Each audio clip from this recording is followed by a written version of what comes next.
All right, we're here. Wonder. Thanks so much for coming in. No problem. How we were just talking about the basement. We were talking about getting fucked up at Folk Fest, but we can move on from all that. How was your guys' week? Good. Pretty good, yeah. Been a good week so far. Yeah. What day is it? Thursday? It is Thursday. Been a good week so far. Yeah. How about you, Micah? Micah has a new job. Yeah, I'm working downtown helping homeless people and other vulnerable people try to get IDs and housing. Nice. Yeah. The best thing about the job, though, is that it's connected to the Skywalk system. I've always just been a huge fan of the Skywalk system. True. I've used it like twice. It's so cool. Yeah. Twice in your life? Yeah. How long have you lived in Winnipeg for? My whole life. Really? Yeah. Okay. I'm just not, or I guess no, I've used it more to cross Portage to get to MTS Center. Right. Yeah, they don't have... Okay, so it's weird. They open Portage in Maine so people could walk across it. Like, everyone's all talking about it like they're going to have, like, some kind of, like, levitating... orbs or like some kind of Well, there was a lot spacecraft. of talk of some big civic a series of tubes, a series of some kind of magnet project, but then it's just you can cross the street, but then they closed it so you can't get in that entrance on Main Street.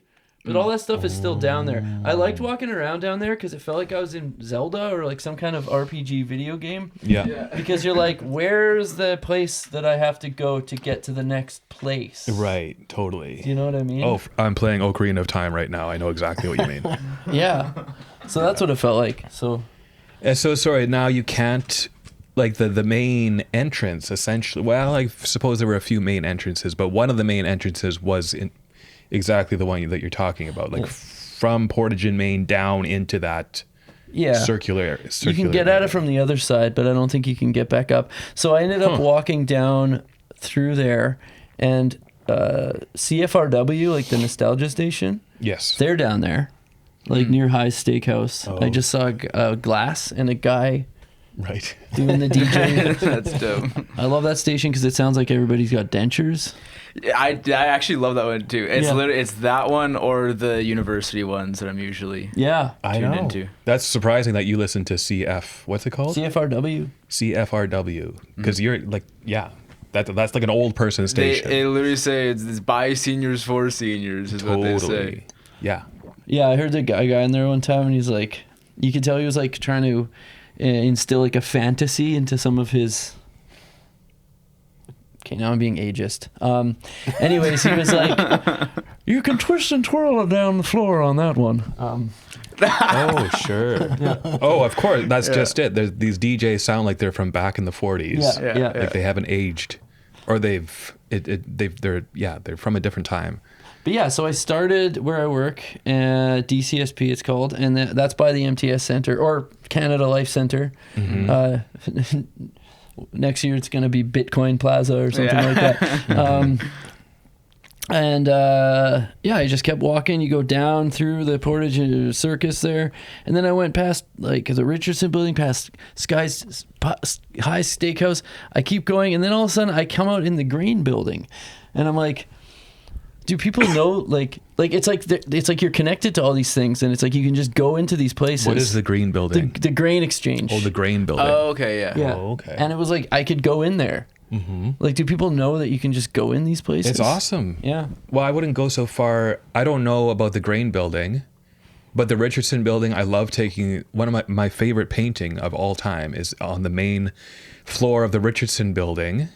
As you're going down the escalator to that thing, to the underground that you're talking about, there's this massive impressionist painting by Ivan Eyre. Okay. It's like a local, I think it's from Saskatchewan, but it's this beautiful like prairie scene, but like it's massive, and you have to see it to believe it. It's really Impressionism. it's like pointillism, which I think. Did Impressionism develop in Saskatchewan? Yeah, right.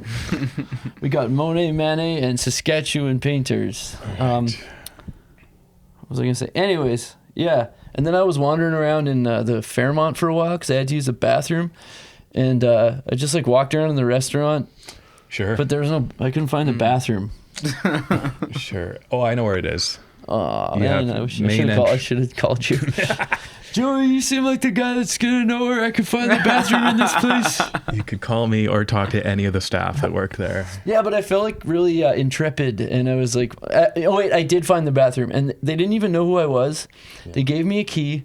It was like this wooden key. It was so fancy, right? Like a card, and then I went in there. Oh yes. Like if you just pretend like you're supposed to be somewhere, people don't seem to mind. Yeah, you can get away with a lot. Totally. Yeah. Like I don't know what we're doing here. Like we can barely string a sentence together. You know? You just put on high vis at my front door, and I just let you in because clearly you have a job to do. Yeah. Yeah. Have you guys ever like snuck into a place? Snuck into a concert or? Yeah, a function of any kind or. Yeah, I absolutely have. Yeah. With Corey Rivard, who's a bit of a local legend. Him and his friends, they had this system. I hope I'm answering it I hope I'm telling You're good. this. Okay. So they had a system by which they could get into any show at the Canada Life Centre, like using, and I maybe I shouldn't give it away in case. No, I don't think they've done it in a few. I know they haven't done it in a few years. I don't think you could get away with it now. They got all these like yeah, they got too many things in place. So you might as well just tell us what happened. This was many years ago. There was one service elevator that if you looked like you knew what you exactly what we're talking about. Yeah. You look like you look like you belong there. You just act like you belong there, and you take this one service elevator up to the 3rd level, where all the skyboxes are, or all the private boxes are. And once you get up there, you just go into a private box, and even if it's like the MTS box or the Bell box or whatever company it is, they don't question you either. They just assume like you're friends of the owner or the owner's wife. Not only getting in, but getting into the box. The box is crazy. Exactly. So I saw Oasis, Leonard Cohen, Metallica. Oh my God. At least a few. Oh, Hillary Duff. We actually had tickets for. Surprisingly, weirdly enough. But anyway, so yeah. Why do you ask? Have you snuck into places? I have not. I'm thinking now. I don't think I have. I'm pretty. There's one I'm thinking of right now that I don't want to expose on my own platform. But, it's all good, man. Yeah. It's all good. But I like that answer. Yeah. Very professional. Yeah. Make us look like fools. We got the brandy. That's Well, Mike, you must have snuck into Folk Fest once or twice in your day. Yeah, I think so. Under the old fence. Yeah, once or twice. Once or twice. Yeah, I remember being in a wheelbarrow at one point. I had this thing. It was a tradition that lasted like 2 or 3 years. They had this chicken you could buy at the there's a store. It's like a tent, but it's a convenience store under a tent. Okay. At Folkfest, kind of out near the parking lot. Yeah. They had a chicken in a can. Like it was a whole chicken in a can. A chicken? Yeah, a whole chicken in a can. Why? I don't know. How big was this can? It was like an industrial sized tomato can, like the kind of can where like it's like an Italian restaurant and they get their tomatoes in this thing. Oh, I got you. Okay. It was like that size. Okay. And it was a whole chicken. And every year for like 3 years, I would buy this chicken and figure out how to cook it. I think I just poked a couple holes in the can and like put it in the fire. So just a second, you open the can with a can opener, or was it a twist? I don't know. I don't think. I hate wasting food, but you open the can. I don't know if it was worth eating in the first place. Yeah. You open the can and inside is a chicken. Chicken. Like an unfeathered. A whole chicken. A whole chicken. Yeah. And this is a common item at this convenience store Folkfest thing. Yeah, for a couple of years there. Weird. I just like the idea. It was so novel to me. Sounds gross. Yeah, there was one year where me and this other guy somehow ended up with like a. I don't know, like I have way more stories about Folkfest, but it seems like the meat stories are the most appropriate for some reason. We got a pork loin, it's like the tube. It's like a big tube. I don't know whose it was, but we ended up with it. And we were walking around trying to cook it on people's fires. At one point, it was like underneath a watermelon. There were Skittles on it, or gummy bears on it at one point. Pork loin is a tube? It's a tube of meat. It is? It's from the loin. It's it's a soft tube. Like a sausage. Yeah, but it's like like the filet mignon. Yeah. Like it's the very soft meat from the cow. Oh, okay. This is a pork version of that. It's a loin. Okay. Yeah, and we were walking around with it, and we were cooking it all over the place, and then I don't know if we ate any of it. We just kind of, again, like, I'm very much against wasting food, okay? I don't know why I'm telling these stories. It just seems like these are the appropriate stories I can tell from Folk Fest. Yeah, so we ended up cooking this thing in various fires, asking, people were really nice. They were letting us use their fires to cook it, and it was under a watermelon for some reason. I mean, if someone showed up to my site with a whole ass chicken and was like, "Can you help a brother out?" I'd be like, "Yeah, dude. Like, let's figure this out." We didn't finish cooking it at any of them, and then eventually we just passed out on the grass, and then we woke up really hungry. Right. And we're like, "Hey, did anybody see that pork loin?" And then someone was like, "Oh, I think some guys were playing baseball with it over there." Speaking of baseball, this is the World Champions 2016 Cubs. Mm-hmm. Did you watch the Blue Jays World Series? Do you care about baseball? I watched a bit of it. My brother's huge. He's like watched every game of the season. Joey's so nice. He came and like gave me a little pat on the back after they lost. Yeah. Well, because Micah, you were part of a fantasy baseball league. Is that the reason you got into baseball this season more than others? Kind of. I mean, my cousin was nice enough to let me be in the fantasy league, and then the Blue Jays were doing really well, and I was really into them when I was a kid because they won the World Series a couple times. Totally. And a couple times, yeah. Yeah, I don't know. It was really exciting. They could have won, but they didn't. But that's okay. But it was horrible. It was horrible. The reason I gave you a hug was because you and the whole nation, myself included, we were devastated. At that loss. But I can look back on it and think that was probably some of the best. Like that got me back into the game. You know. Cool. The cool thing about baseball is there could be like 4 different things going on at the same time. Like you can have something going on in the outfield. You can have the guys in the base area. You can have the ball going over here, and it's not like football, which I also like. But football, it's like there's the ball. Right. You know. Yeah. Like there's stuff going on that's not the ball. Right. Yeah. I'm generally, even to this day, when I go to see the Gold Eyes with my dad, like I'm asking him, okay, so if the outfielder catches the ball, are they all out or just the guy who hit it? Like I still have stupid questions. Is everybody out, Dad? If he catches the ball, is the game just over? Yeah. Or does it keep going? That's what always annoyed me with like in Harry Potter, like the Quidditch game that they always played. Oh, how it's dude. like you catch this one little tiny ball and then the whole game's over. Yeah. Oh yeah. Yeah. I'm rewatching the Harry Potters right now. Yeah. On my runs, I run on the treadmill and I hit the Harry Potter. I just finished 2, and that was I was cackling just like watching how they're playing Quidditch, and I'm like, because it really is like it's all just a stupid little. Everything else doesn't matter. It's all about the golden snitch. They're just buying time for their dude to catch the thing. And you think they're wizards? Like they have way more power than everybody else. You think they could come up with a game that made sense? Huh. There's other aspects. There's a bludgeon ball. Yeah. A bludgeoner ball. The bludgers. The bludgers. I think. But like you just said, so this is all a distraction. Yeah. It's all... the game is all... A ruse. Yeah. Okay. So what if somebody catches the golden snitch within the first second of the game? Then it's over. So 1,000 people showed up for nothing. Unless somehow the other team scored 100 points. 100 points and the other team didn't score any points. Okay.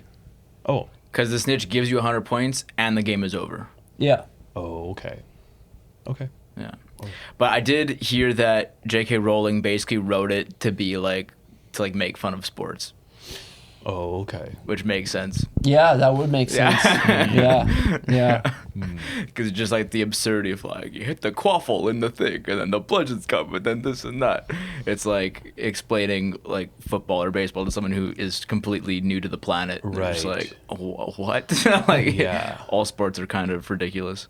I think my favorite was on Futurama when they were playing this game called Blurns Ball. Did you ever watch Futurama? No.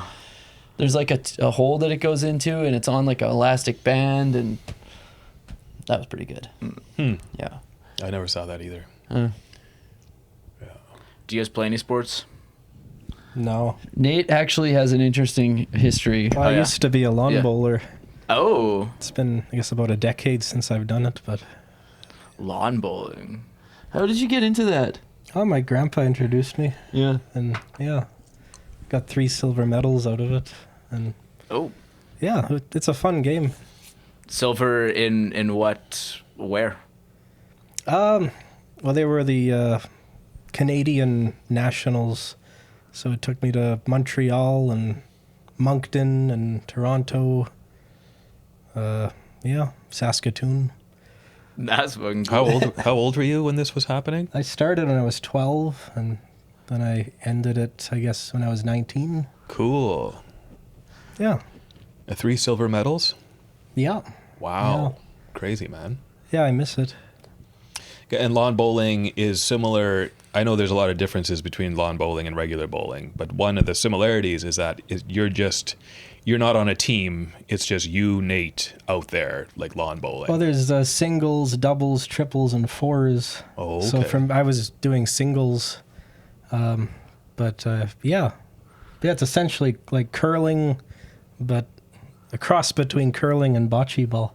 Oh yes. Because the ball has like it's like on a. It has a bias. Like it goes. Yeah, so the depending on which way you go, right? Yeah. So if it's this way, it's gonna go that way, and then if you flip it around, it'll go that way. Yeah, it has a curve. Oh, interesting. Do you still put some spin on it?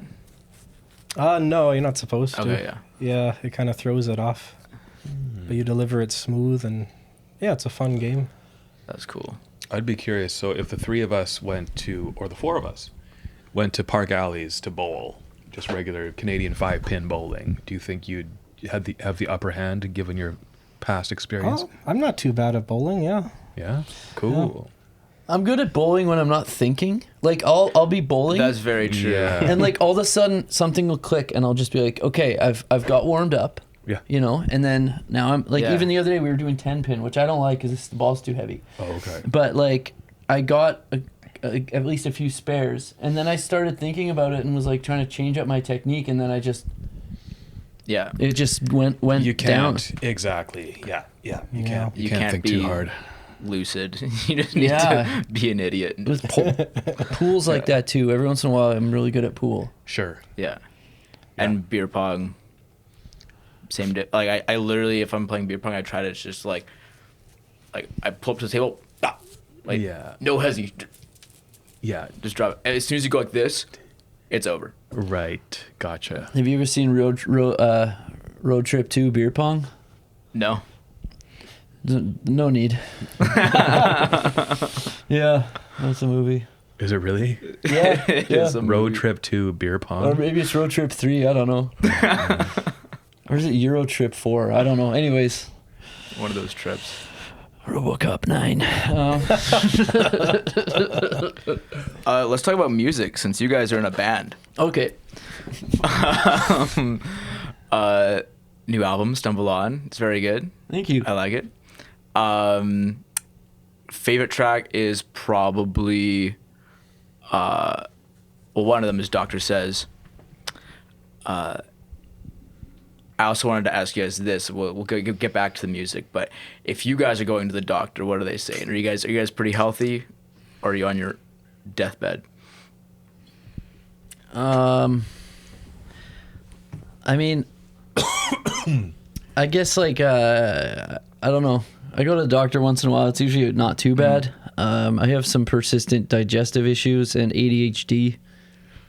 We usually just talk about that. Mm-hmm. Yeah. That's fun.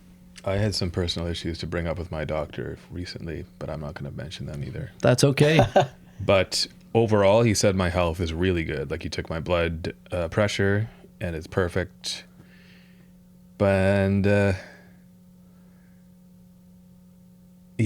It was a good checkup, but he wants me to get blood work done, which involves going to one of those Dynacares, and they stick a needle in your arm. I hate those. There's no dinosaurs there. That's false advertising. Yeah. And I hate it so much. I hate those needles. I know Nate does too. Yeah, I almost pass out. So, and the fact that the doctor, he doesn't give you a deadline. Sorry, do I keep hitting this? He doesn't give you a hard deadline by which you need to have it done by. Just like, oh, sometime in the new year, you should really go to Dynacare and get this done. So then, like, left to my own device, I'm just putting it off. Yeah. Ugh, Yeah. I hate it. Yeah, I went to a Dynacare for a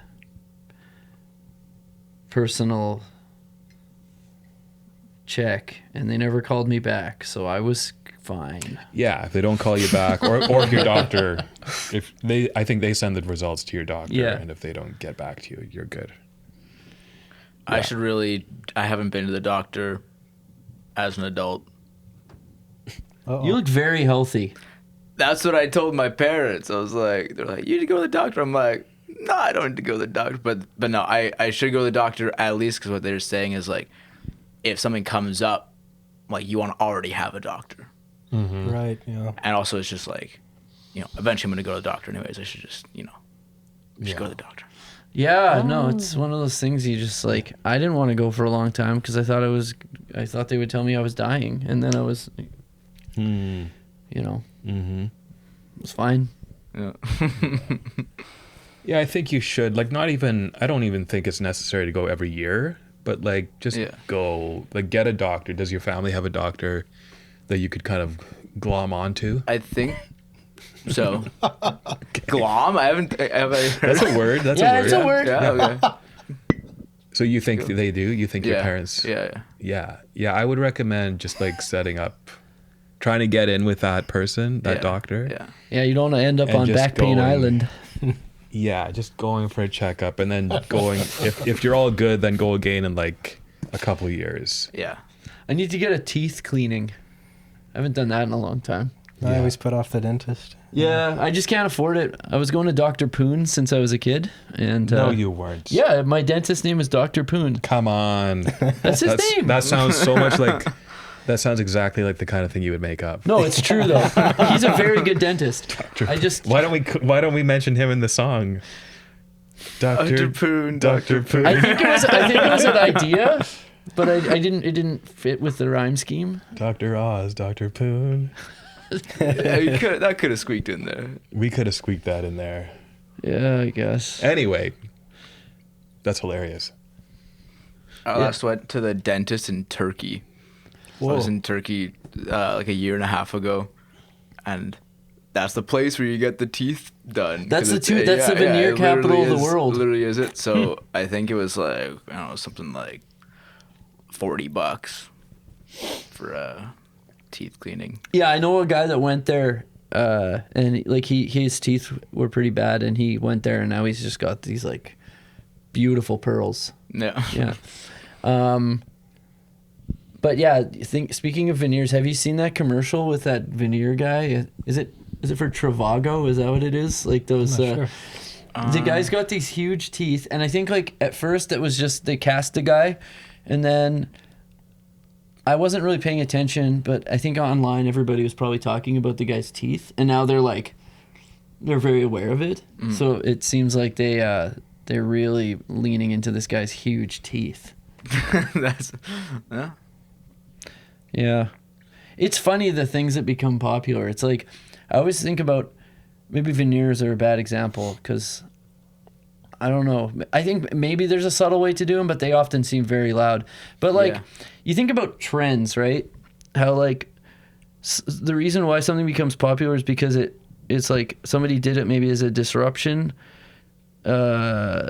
It gives something fresh, something new, and also because it looks really good on them. Like there are some people who look really good with a mullet, but you can't just be like, oh, mullets are what's happening now. Yeah, exactly. You know what I mean? Yeah. Or like baggy pants. Like the right baggy pants on the right person can look good, but like you can't just be like, I'm wearing giant raver pants now because that's what we're doing. That's so true. You know, and it's so not the way people approach it. Like especially like when trends take hold, it's like the whole Yeah. Not everybody, but man, well, I mean, especially with young people, and that you could say this about young people at any point in history. Like I think that they all, I'm going to use the word again, glom on to this trend. And now they're all doing the same thing, even though what you said is just so true. Like, not everyone should be wearing bell bottoms. Not everyone should have, like, the broccoli cut. Right. Not everyone should. The broccoli The cut. broccoli cut is crazy. What is that? I cannot get behind it. It's like the perm with the, like, it's like buzzed here, and then it's just out the top, like, perm out the top. The mushroom head. Yeah. Really popular with, like, Gen Z boys. Gen Z men. I'd have to see a picture of that. Yeah. Broccoli cut.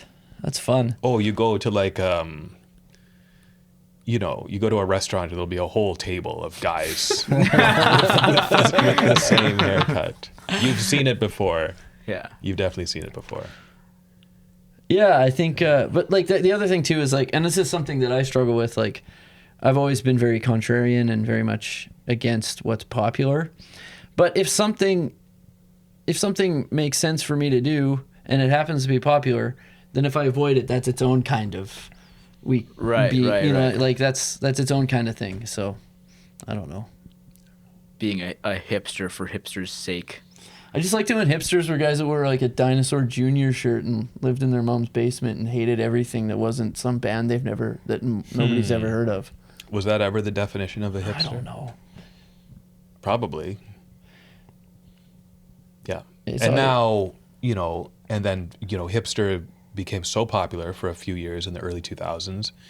And then it just didn't go away. It just became completely synonymous with everybody. It integrates, and then it's just normal. It integrated so thoroughly Yeah. that everyone, like, you can't even distinguish, like, what's a hipster anymore. I think what really set it off was that what was that store that was on Osborne for a while?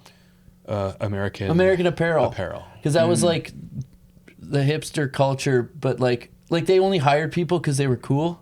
Okay. You know what I mean? Like if you go in there and you're like, hey, that person's got a good style, we're gonna hire them. Yeah. And it's like it wasn't about being counterculture or different. It just became mainstream. Right. Yeah. What are some trends in music that you guys like or dislike? I've just always been very much against auto tuners. Mm-hmm. I think occasionally if it's used intentionally as like an effect, it could be okay.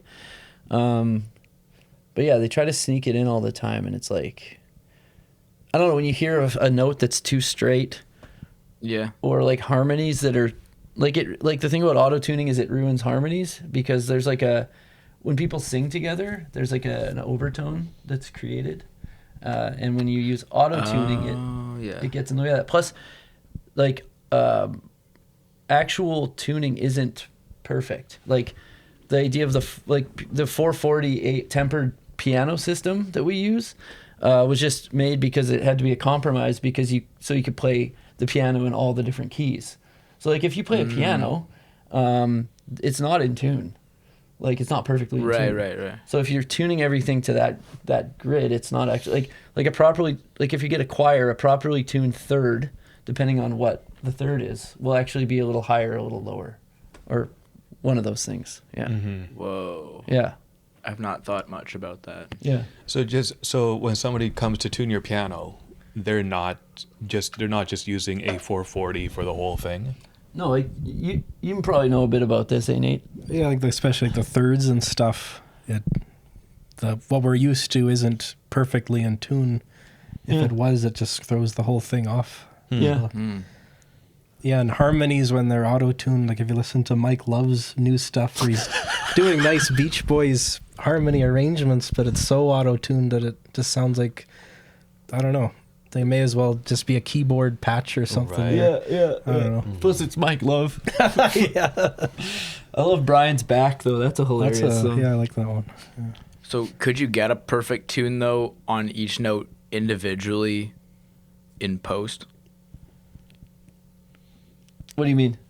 Like if you're singing, let's say, or you're playing individual notes on piano, and then after you record it, can you like pitch that I guess you could. to be perfectly in tune?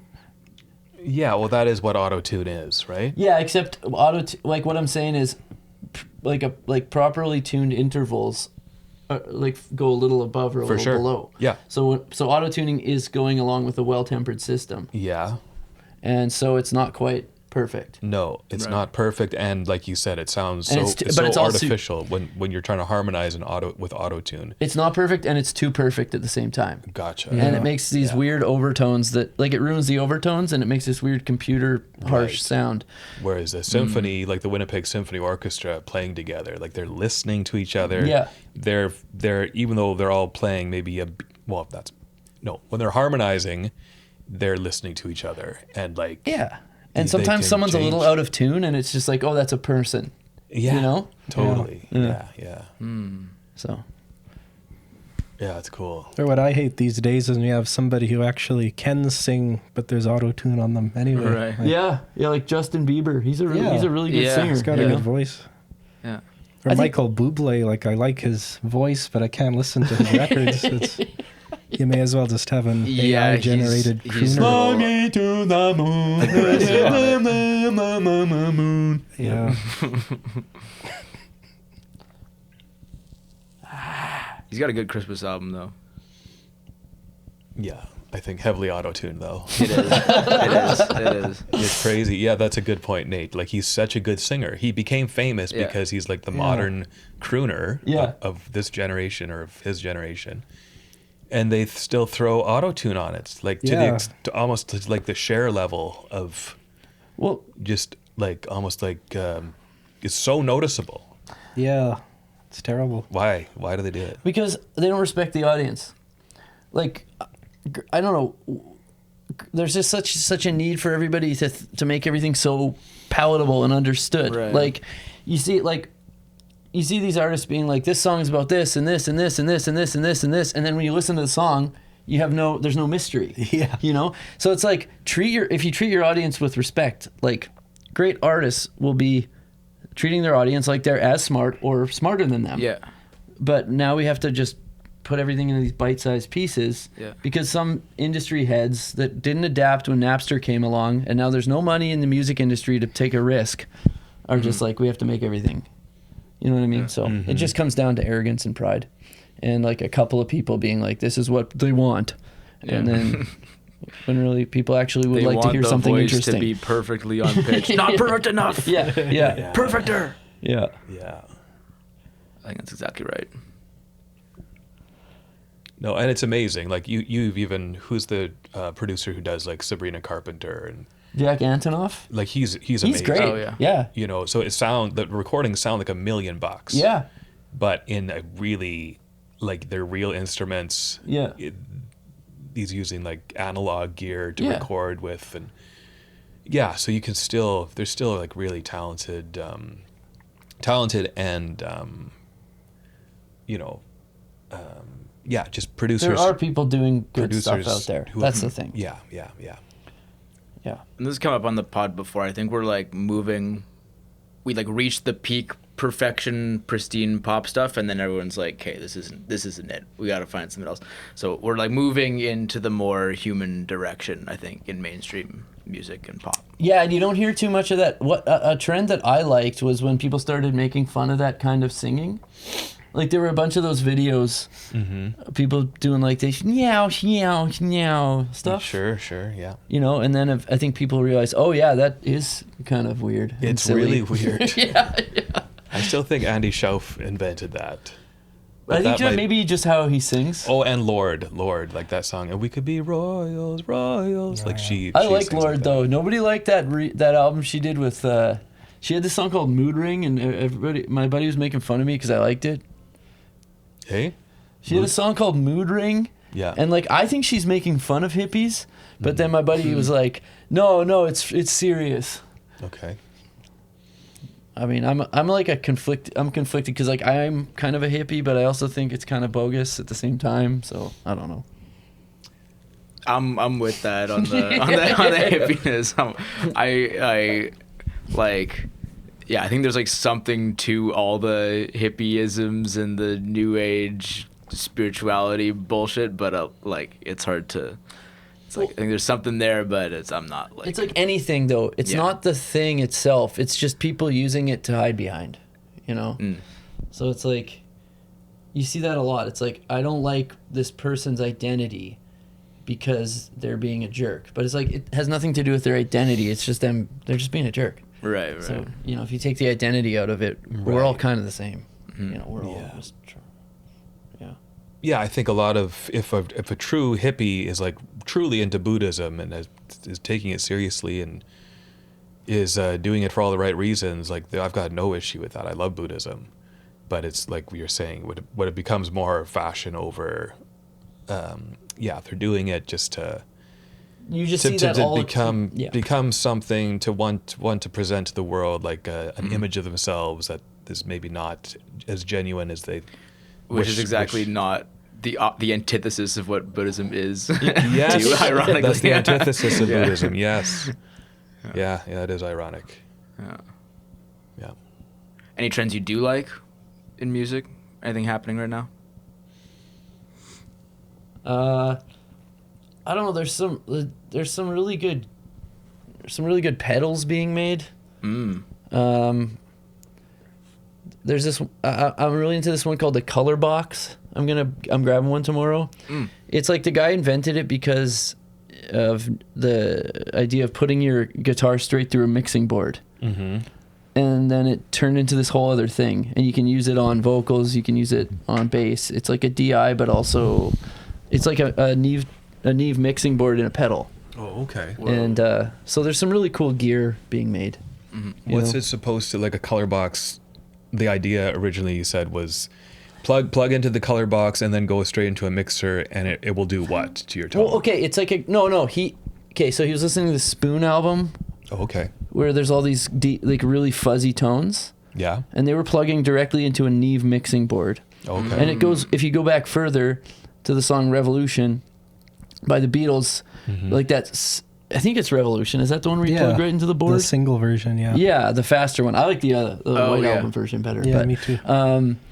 Yeah, and it's got just this sizzling tone. And yeah, because he's like, I'm plugging right into the board. And so the guy was hearing all this stuff, and he's like, I want to make a pedal where you can have that tone, but it also can go into an amp, so you can use it live. And then it turned into this whole other thing. And like we used it a little bit on the first album. You can plug right into it. You can sing through. It's like, it's like a crazy DI box that does all this stuff. So. That sounds awesome. So yeah, there's some really cool stuff being made, and there's some really good artists out there for sure.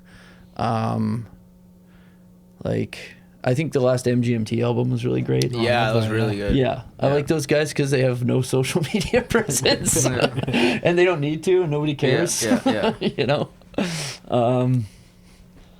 Yeah, there's so much music out there, and like a lot of it is really good. You know, it's just people that aren't. It's always how it is. It's like the people that aren't obsessed with trying to be somebody else, that are like. I like the idea, like you take what you're doing seriously, but you don't take yourself seriously, right? And then you'll be fine. You know, if you have some level of talent and drive to put it out there, and that'll always exist. Yeah, I think. Yeah, that's too. I thought it would be funny because Ariel Poison. Ariel Poison? Ariel Poison. It would be a lot cooler if that was his name. Joey Landreth, like they have their own signature like overdrive pedals or distortion. Yeah. I want to put out the Joey Penner tuning pedal. What would be the different? Joey Penner signature tuning pedal? What would it do? It would just be a tuning pedal. See, it's hilarious. It's supposed to be funny. It's supposed to be funny. It's like the most boring custom thing you could ever come up with. My delivery wasn't good there. No, it's great. I love it. Just took me a second. And of course, like in the advertising, we try to come up with something fancy about something it. Hot. Like, you know, maybe what we were just talking about. What's that? Does it look cool? Oh, it looks cool for sure. Okay. Looks really cool for sure.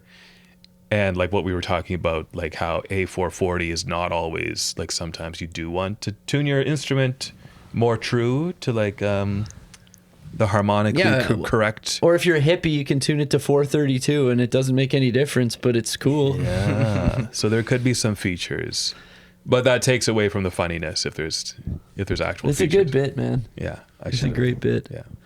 Didn't you try to get your buddy Jeremy to tune your piano to 432 one Yeah, time? I tried to get him to, but he wouldn't do it. Yeah. Did you ever experiment with that? Like pitching things down to it, I've done that. Does it do anything? You do get a warmer sound, but all the effort that goes into doing it, I don't know if it's really worth it. I mean, I guess a guitar you can tune it to that easy enough, but yeah, I mean, no difference. I wouldn't go out of my way to do it. To commit to the piano's a commitment to tune to 432. Totally. And then people come over to jam, and you're just like, oh, fucking sorry. Yeah, that's why he wouldn't do it, because we jammed down there all the time. But. Right. You'd have to get the signature Joey Penner in Buddha mode. It's easier just to slow down the master recording if you want to experiment with it. But I was talking to a coworker, and she plays the bagpipes. Bagpipes are tuned to like 467 or something. What? Yeah. I've not heard this. Yeah. Apparently. So they're sharp. They're noticeably sharp. Yeah.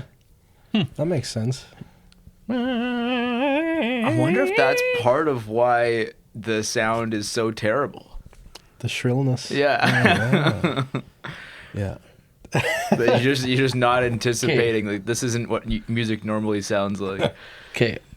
I love the bagpipes on that AC/DC song. Okay. Long Way to the Top. Yeah. That's pretty cool. That is a banging song. Yeah. I wonder what they did. How did they do that?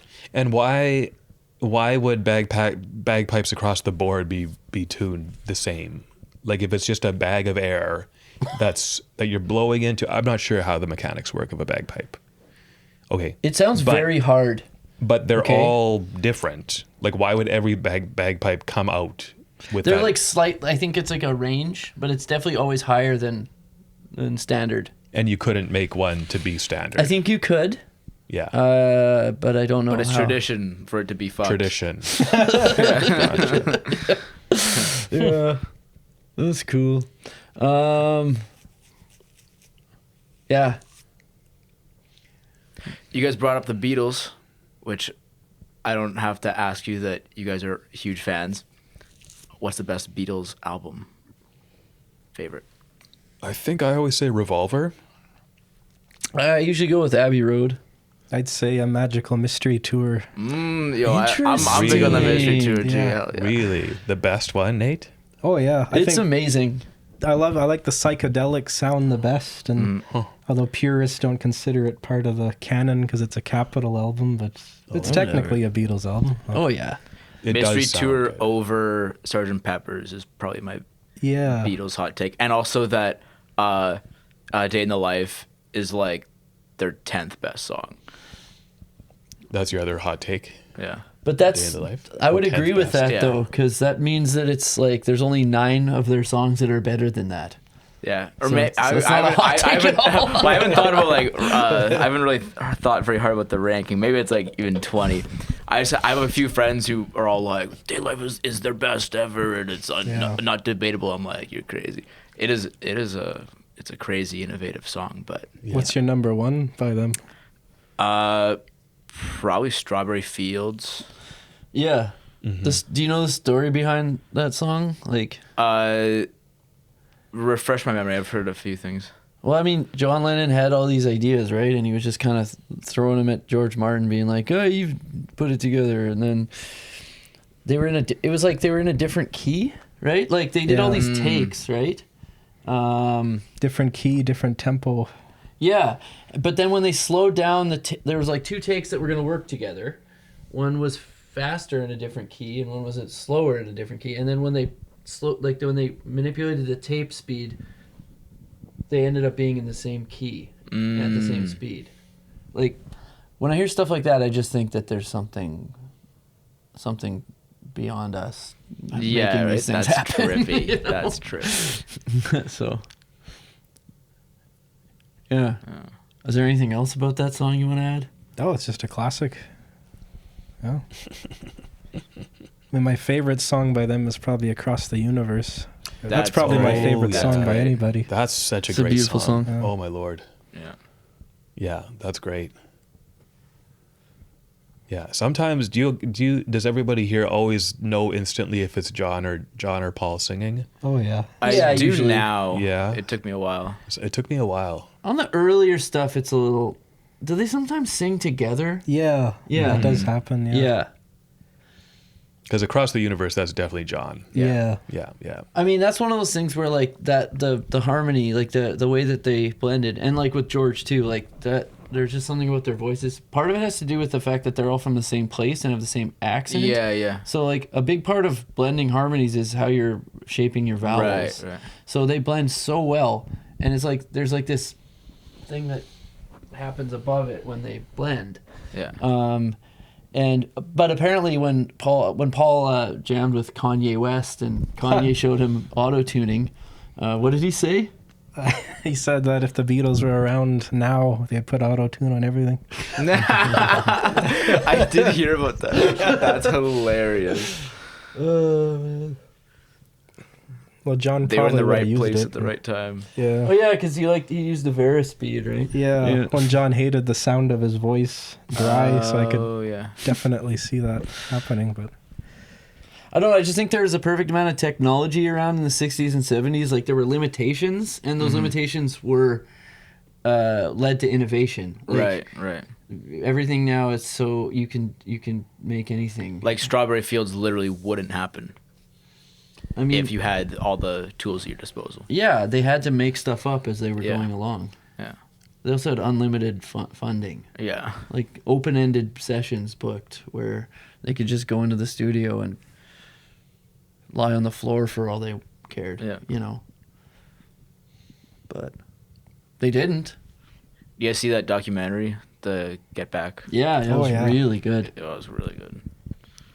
I love the bit where Harrison is like he quits basically, and then he All right, I'm gone now. he said like in his journal he said something about like what he ate that day or something. Then he's like quit the Beatles. Yeah, I didn't watch that anthology yet. Apparently it was really good except for some of the AI rendering that they did. yeah, there was some weird choices. There's like John had like 6 hands or something. 6 fingers. Yeah. Wait, what was? I didn't hear about this. Well, they restored or recut the anthology series, but they Okay. they cut a bunch of stuff out, and they used AI to clean up old footage. Right. And some of it looks okay, but like the really old stuff, some of it looks awful. Like Right. there's a bunch of screenshots of Ringo and he's like Chinese. What? I don't know how it passed quality control, but Yeah, that's crazy. I prefer the original anthology. But yeah. Yeah. That song they did AI assisted was good. Was it Now and Then? Yeah. Yeah. Yeah, I think, but that's one of those things again where it's like you don't have any options, right? Like they used that because it helped to separate the vocal from the, Yeah, exactly. you know, like that. In that case, it makes sense, but to just use it to be lazy, I think is Yeah. yeah. I don't know how did that pass? I don't know. Like, this is what the thing with AI though is. It seems like people are just like putting their trust in it. They're like, it's gonna work. Mm-hmm. You know, you see this in writing too. Like, people just get ChatGPT to write their whole article, and they don't review it. Like, say you come up with a prompt, and it spits out all this stuff, and then you go back and you put it together with editing. Like, you properly edit it to make it make sense. But a lot of people, it doesn't seem like they're doing that because they just assume it's a computer. It's going to do it for me. Yeah. You know? Yeah, there's a lot of regret going on in various industries where companies fired so many of their employees thinking that they just replace them with AI, and it's not going well from what I hear. And now they're rehiring and because they'll make even if they're like flawless 96% of the time, like that 4% is a big deal when you're trying to run a professional business. And your communication is key. Back in my day, all AI meant was arm insurance. Arm insurance. I've not heard that one. I'm just making shit up. Okay, that's why. I used to play in a band called The Waking Eyes, and our drummer made he redid our whole first album, which was called Video Sound, and now it's called The Waking AIs. And so he took the lyrics from all the Video Sound songs and put them. I'm assuming the prompt was like just really slick, modern Nickelback like rock music. Yeah. So there's not even, it's hilarious. Yeah. But really, it's hilarious. And I think he only did it for like the four of us to enjoy. He's not putting it out anywhere. But yeah, there's no semblance of the original song besides the lyrics. But even hearing Chad Kroeger sing Waking Eyes lyrics is pretty. Do you remember that commercial where there was that dog that looked like Chad Kroeger? No. That was good. Commercial for what? I don't remember what it was for. I think it was, it was a commercial, and there was a dog had like this kind of like noodle hair. Oh yeah. Yeah, and it was like it was a dog that looked like Chad Kroeger. So you remember that Chad Kroeger played on top of a building in New York City at the end of Spider-Man? Yeah. Oh yeah. Was he? I totally I think it was green screen. With the guy from It had to have been Saliva. green screen. But sorry, at the end of the movie, like I know the song you're talking about. oh yeah, But it was like or maybe it wasn't actually. I don't think it was in the movie. I think it was post credits. Maybe I saw it at. Okay. We had it playing in the. Okay. We had it playing Worst name for when a band ever. we were recording a song, and like my buddy had like our producer had the VHS Spider-Man, and so Right. I turn around from recording something, I'm like, what the fuck's Nickelback doing here? Okay. But so maybe after the credits, yeah, it must they have been, show yeah. up. Yeah.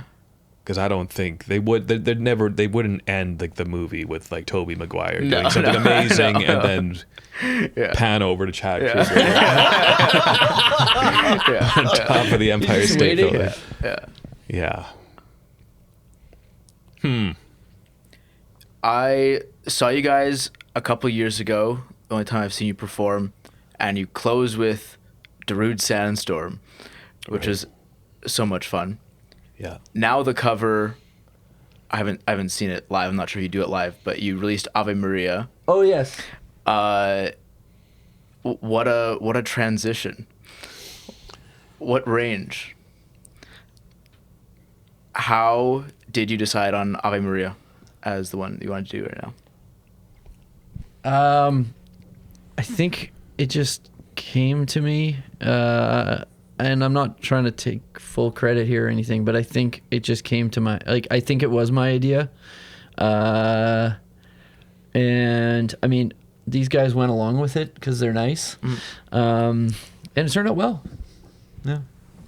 You're just singing, came out of nowhere. We wanted to do another Christmas release and Ave Maria. We've also done Mozart, like Queen of the Night from the Magic Flute. So there was a precedent Just for doing weird covers. for us doing classical covers and stuff. So no, I what I was trying to get at is sometimes an idea comes out of nowhere. Yeah. And if it sticks around long enough and it isn't completely rejected by the other people that have to go along with it, then maybe there's something to that. Right. And you got to kind of follow that. So, yeah, that was, I don't know, it was pretty fun. Like, we recorded, Nate's parents have a wicked studio in their basement. Oh, yeah. His dad is a great engineer. And, Nate built a studio in his parents' basement. And we recorded it there. Nice. Yeah.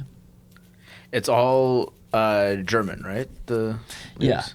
Do you know any?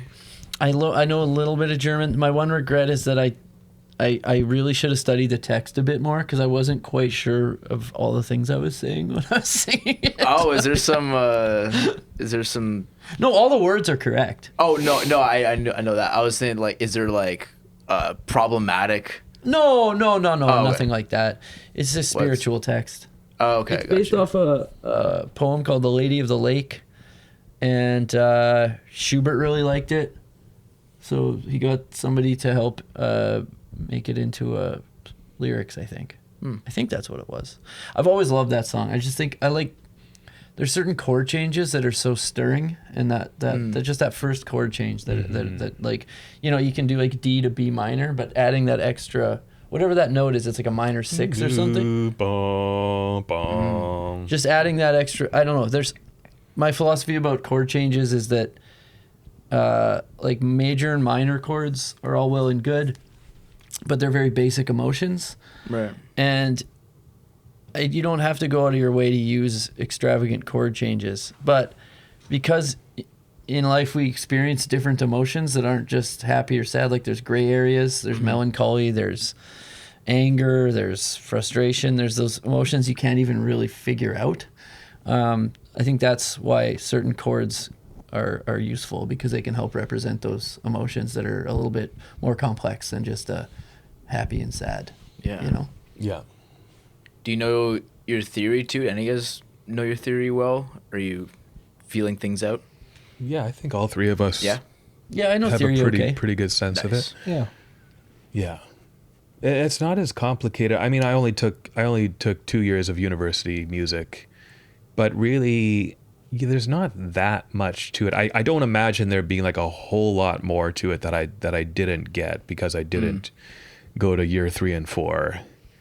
Like all the Beatles stuff and like Ave Maria, like I understand what's happening. It's all like just inversions and Yeah. it's all inversions and not being afraid about diminished chords and seventh chords. Like, I don't know. I mean, if John Coltrane were sitting here, I'm sure he would like that stuff gets That's crazy. a different level. That gets crazy. But yeah, I don't know. Yeah. Then sometimes it's really nice when a song is just really simple. True. Just depends. People can over romanticize simplicity, but they can also over romanticize theory. Yeah. Just what But feels then right. the gray stuff like Ave Maria or what's the big Beethoven? Moonlight Sonata, like simple and just so moving, stirring. Yeah, it just goes everywhere. It goes everywhere, right? And so it's not overdone. No. It's so, and I mean, this could be said for so many classical pieces, like done in the right way, done artistically and purposefully. Like it can, I mean, that's what you have to. It has to be that for it to be good. Of course. Yeah. I like the idea of just learning it and then kind of forgetting about it.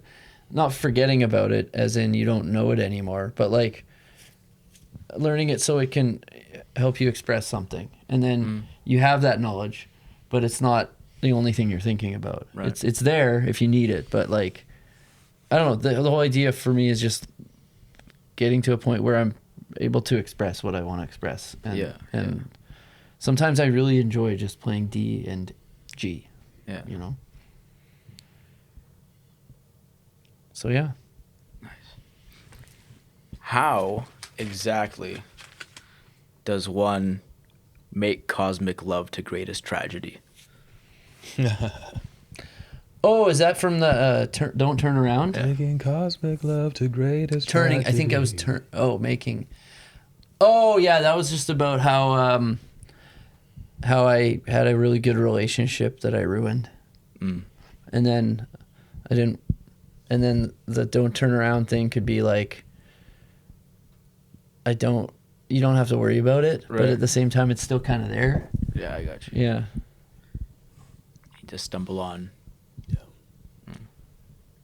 It's funny, like as the bass player, every band I've ever played in, there's always songs, like most songs, I don't know the lyrics to. Right. If I'm singing harmony, of course, then I need to know them. But there's entire verses of Wonder songs where I don't know what you're saying. I love it when you sing a part and it's just your own version of it. Right, Yeah, right. That'll happen sometimes. Right. You'll throw in, what's that word? Or I'll just say, like Doctor said, okay, so I got bad news. Something. I can't. You're on the spot. Yeah, I'm too nervous. Yeah, I think with lyrics, like, I don't know. I don't really think about it too hard. Yeah. It's just like if it sounds good and it makes and it. Do you know, like when you're writing lyrics, do you get that feeling when it works? Yeah, if it goes with the melody and Yeah. it suits the song, and Yeah, and then there usually is some kind of concept. yeah. Sometimes I don't know what I think the song is about until later, and then someone will be like, that's big. "Oh, that was cool when you said that. That made sense to me." And I'm like, "Oh." That's why it's good not to tell people too much about what a song is about Right, sometimes, you know? Definitely. Yeah.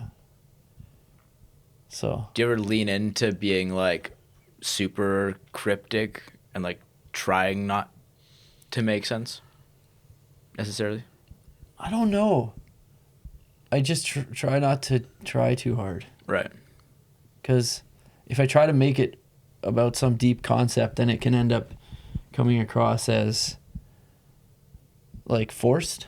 But then it can't be about nothing either, you know? Right. So a lot of this stuff is just about like my struggles with addiction, really. I mean, I went through that for a long time, and trying to make sense of that, it's been helpful to put that into songs. Yeah.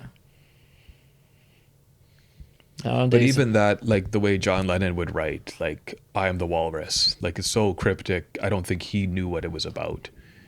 But even doing that is harder than it sounds. Like coming up with a cool sounding nonsense song is also difficult. But it's in its like own way. but there's substance to it because the words are so interesting. Yeah. But wasn't he doing that because he wanted to piss off his old teacher? Yeah, he's tired of people analyzing his songs and He's like, analyze this. Yeah. Right. Or Meat City is another good one like that. Meat City? That's from his Mind Games album. That's a great one. Is that about anything in particular? Not really. That's great. I think Glass Onion was also him talking about that, if I remember correctly, is like the onion is like all the layers to the music, whatever, but he's like, it's glass, there's nothing to it, you can see straight through it. It was kind of the concept. Oh, yes. Nice. Those guys were just so on fire they could like, wipe their ass and put put the napkin on wipe their ass with a napkin and like, no, that's not true. Everything they did was very well put together. Yeah. I just mean like, no, sorry, that's the wrong analogy or metaphor or whatever the hell I'm trying to use there. It's like they were so in the zone that like, wait, that's the name of your podcast. They were so in the zone that it was like you start flowing. Yeah. You get to a point where you're flowing, and then everything you're doing just starts kind of works. Yeah. So whether the song makes total sense or not, there's the confidence and the joy. Yeah. And it's crazy. They had quality. 2 albums a year basically for 8 years, something like that. Mm-hmm. That's about it. Yeah. And not one miss. Yeah. It's all solid. And then the singles coming out in between the albums. Yeah, it's amazing. Yeah, and they're like, we're not going to put the singles on the album except in the States. Yeah. And then pan the drums over here. Yeah. Wicked stuff. What do you guys have coming up? We're just slowly working our way towards putting together another record album. And we're looking for a new drummer. Yeah. We were going to try to do this thing where like we deconstructed the drum kit and like put it in front of us, like that would be, like Nate's doing cool. The bass drum and Joey's doing the hi-hat with with the head of his bass and his foot, and then I'm playing the snare drum with my wiener. And when we got to that idea, then we just decided it wasn't meant to be. So yeah. But yeah, it's hard to play gigs. We can play gigs, just the 3 of us, but but yeah, we need it's the kind of music that really does its best work. Yeah. We do our best work when we have a drummer. So Yeah, so we're recording and looking for a drummer. Hell yeah. Do you have like for the album? Do you have a loose concept? Do you know the direction, kind of? Well, we wrote a bunch of songs in the same tempo, so we need some faster songs. Mm-hmm. That's the concept right now. Yeah. If it's gonna come together anything like the last one, it's like we all, mostly Micah, but we all kind of write songs, and Yeah. it just comes together piecemeal. Yeah. And then kind of like we were saying a minute ago about how songs just become meaningful when different people start interpreting them. Right. The record it does end up making sense. Yeah, not every record is a concept album, obviously, but yeah. Anyway, it's. I think cautious optimism. Is what? I don't know. I just felt like saying that. Yeah. No, I like the idea of optimism. Like, there's a way to be positive without being lame, you know? I don't know. Yeah. Like, not everything has to be so depressing all the time. Or music is so extreme nowadays. Like, Right. it's so intense if you listen to the lyrics in songs. Like, but then also not. I don't know. I think I'm done talking. I'm not making sense anymore. You're onto something there. No, I know what you mean. Yeah, like pop songs. No one. There's no just like lighthearted content anymore. It's all kind of, which isn't to say that it's groundbreaking. They're not breaking any new ground. It's just it's kind of stale. No nuance. Yeah, that's it. Yeah, no nuance. That's right. Yeah.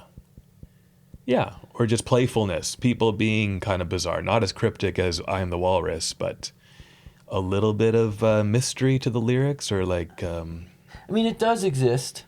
Yeah, I'm talking just about like pop. Total pop mainstream total pop stuff. music Yeah. right now. Yeah. Yeah, it's designed to be okay for a bit. And then what's the next thing? I actually think it's designed to annoy people when they're sitting in a restaurant, so they have to go on Amazon to quiet the voice. Like like you're sitting there waiting for your soup, and this song comes on and it's just kind of bugging you, and you're like, I don't know what to do, I'm agitated, and then you pick up your phone and you buy something. Interesting. Yeah. Yeah. Do you buy stuff on Amazon? I don't know. I haven't in a while. Okay. I recently had a letter to the editor published in the Free Press about. You had a letter to the editor in the Free Press? Yeah. Cool. About how I don't understand why people find it so impossible to quit Amazon, given just like Jeff Bezos's reputation and just the business practices and the workers' rights violations and the pollution. It's like, just stop using it. Like, just go buy it locally, and if you can't, go directly to the manufacturer's website. And would you tell an alcoholic, can't you just drink 2 beers tonight? I wish alcoholics could do that. They can't. They can't. It's kind of the same thing. No, it's not. No, it's not. I'm just pushing back because that's what I do. And now I might be making people uncomfortable in this very room who are Amazon patrons. Nobody's offended. Okay. No. Okay. Yeah. All right. Wonder. On that note. It's been a blast. It's been a blast. You want us to play a song? Yes, please. Okay. Let's do a song. How do we? We'll set it up. We'll cut it. Yeah. Okay. Nice. You sure? Yeah.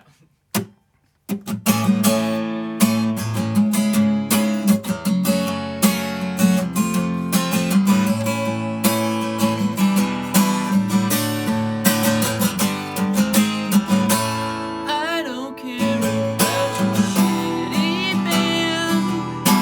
Let's hold hands. I can show you my world. Been a while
Nice.